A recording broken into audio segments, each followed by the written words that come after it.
Many people wonder where my secret lies.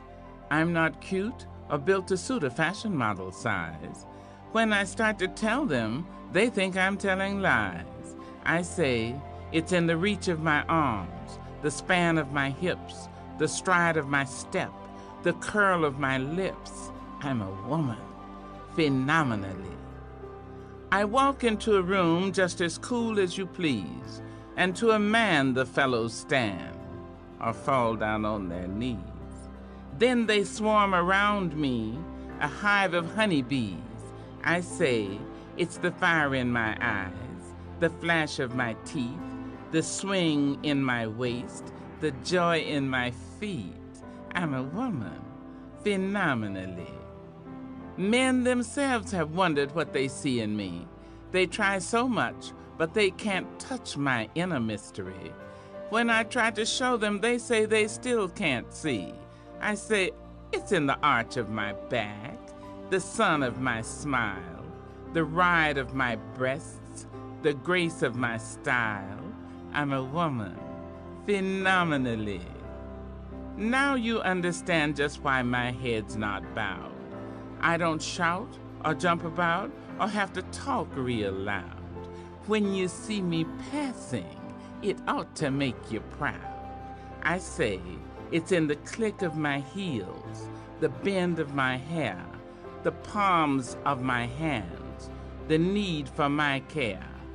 Because I'm a woman, phenomenally, phenomenal woman, all you women and me.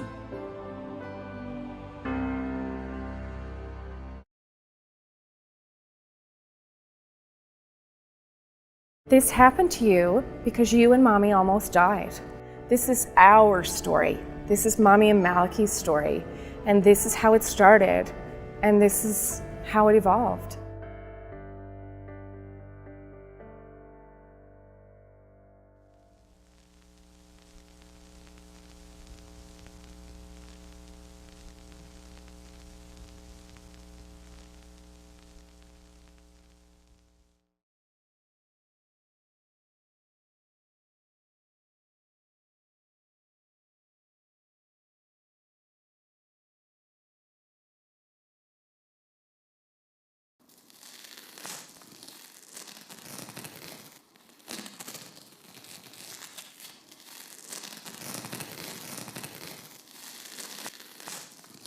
Mr. President. They are.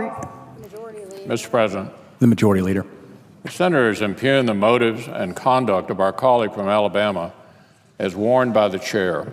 Senator Warren, quote, said Senator Sessions has used the awesome power of his office to chill the free exercise of the vote by black citizens.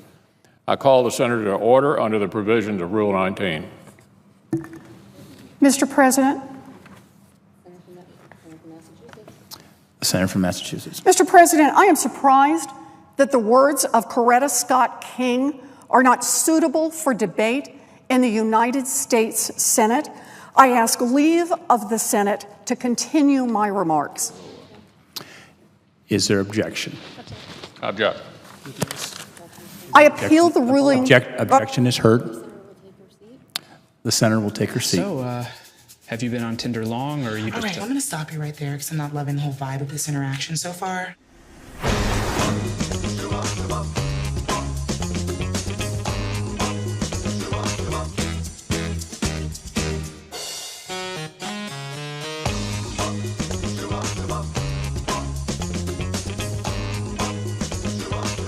I'm pretty. I'm smart. I am a cocoa queen. Are those for the guests? Yes. All right, so we're done here?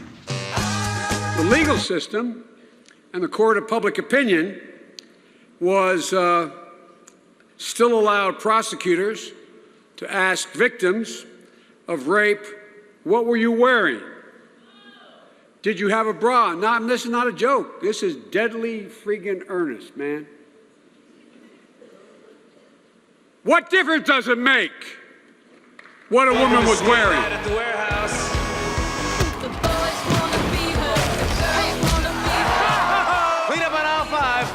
I just want to to tell y'all that you're my new heroes. Well, put some skates on, be your own hero. All I wanted was to see a movie. One down, please. I can't sell downstairs tickets to you people. How dare they? I could afford to buy the more expensive ticket. I run my own business. But they refused to take my money.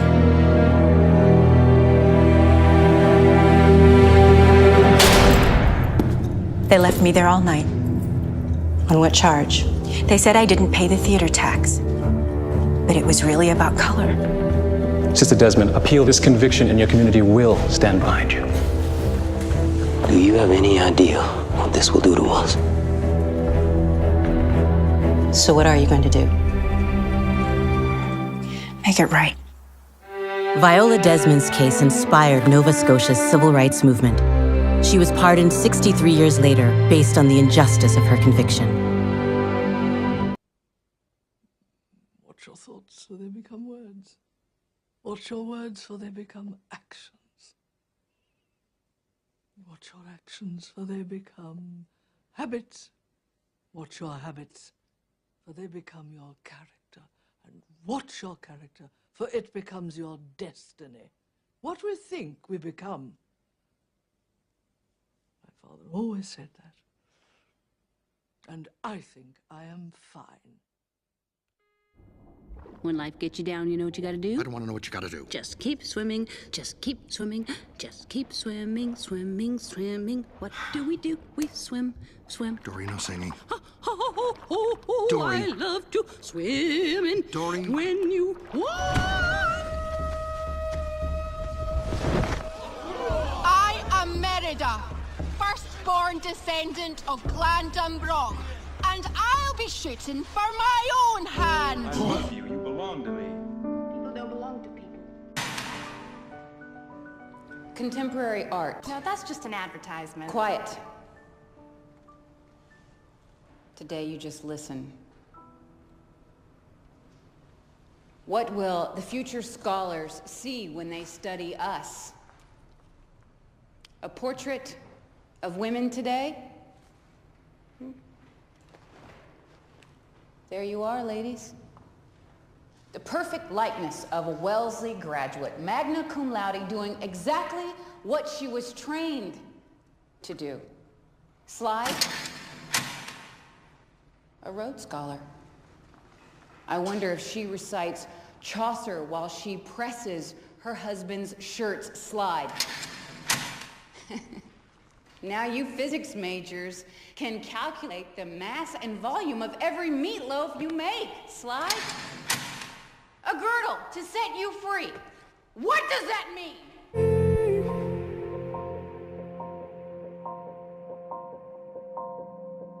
You are beautiful. You are smart. You are funny. You are kind. You are unique.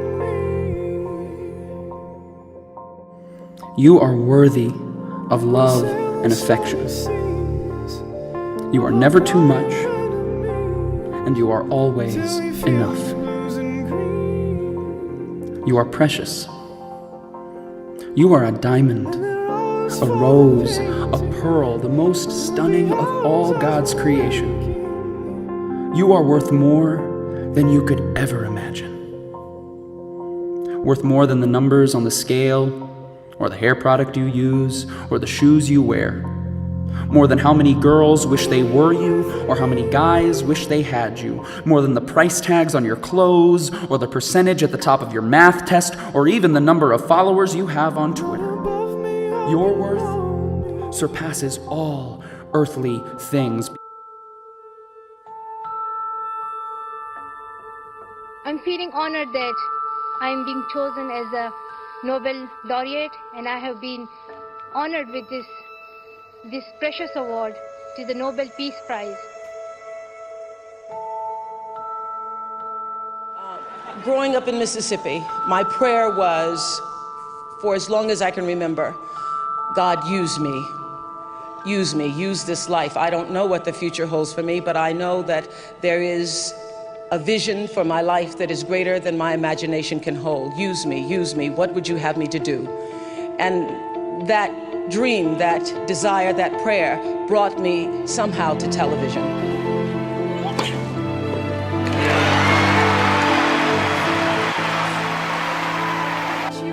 May it remind me and every little child that no matter where you're from, your dreams are valid. Thank you.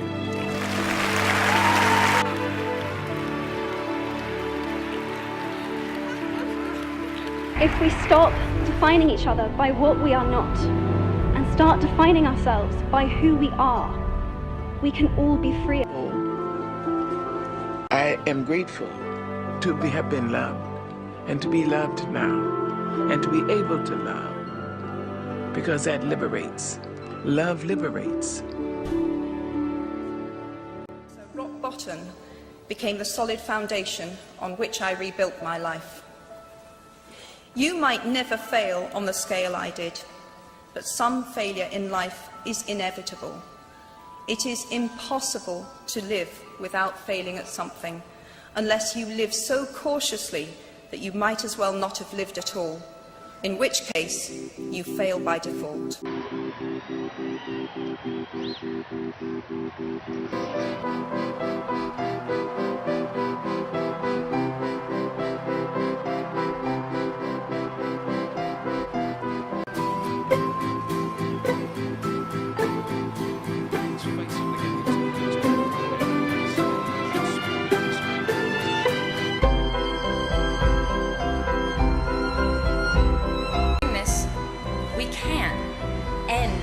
Of rape and sexual violence as a weapon of war once and for all. We really can do it. You're willing to work for it, then we must work like never before. One child, one teacher, one book, and one pen can change the world. There is one message that echoes forth from this conference. Let it be that human rights are women's rights and women's rights are human rights once and for all. You may write me down in history with your bitter, twisted lies. You may trod me in the very dirt, but still like dust, I'll rise. Does my sassiness upset you? Why are you beset with gloom? Just because I walk as if I have oil wells pumping in my living room. Just like moons and like suns with the certainty of tides, just like hope springing high, still I rise. Did you want to see me broken, bowed head and lowered eyes, shoulders falling down like teardrops, weakened by my soulful cries? Does my sassiness upset you? Don't take it so hard just because I laugh, as if I have gold mines digging in my own backyard. You can shoot me with your words, you can cut me with your lies, you can kill me with your hatefulness, but just like life, I rise.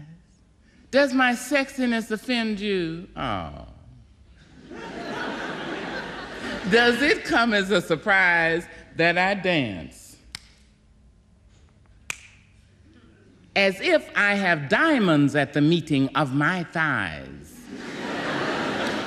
Out of the huts of history's shame I rise. Up from a past rooted in pain I rise. A black ocean leaping and wide, welling and swelling and bearing in the tide. Leaving behind nights of terror and fear I rise. Into a daybreak miraculously clear I rise, bringing the gifts that my ancestors gave. I am the hope and the dream of the slave. And so, wow. There I go. Hello, my name is Mary Rosa Riley Wilkes. I am 10 years old and I live in Toronto. When I was younger, I was bullied because I was black. On the first day, it didn't really matter to me, and I thought everyone would forget about it the next day, but they didn't, and I was still bullied. I was scared that they were going to hurt me or do something to me if I told somebody. But my mom eventually found out, well, because she's Kerry O'Reilly, she has ears everywhere. So she said to me, I am strong, I am beautiful, and when someone knocks me down, it just means that I'll have a higher chance of getting back up. So every time somebody knocks me down with their words, with anything, I will tell them, but still I rise, and you should too.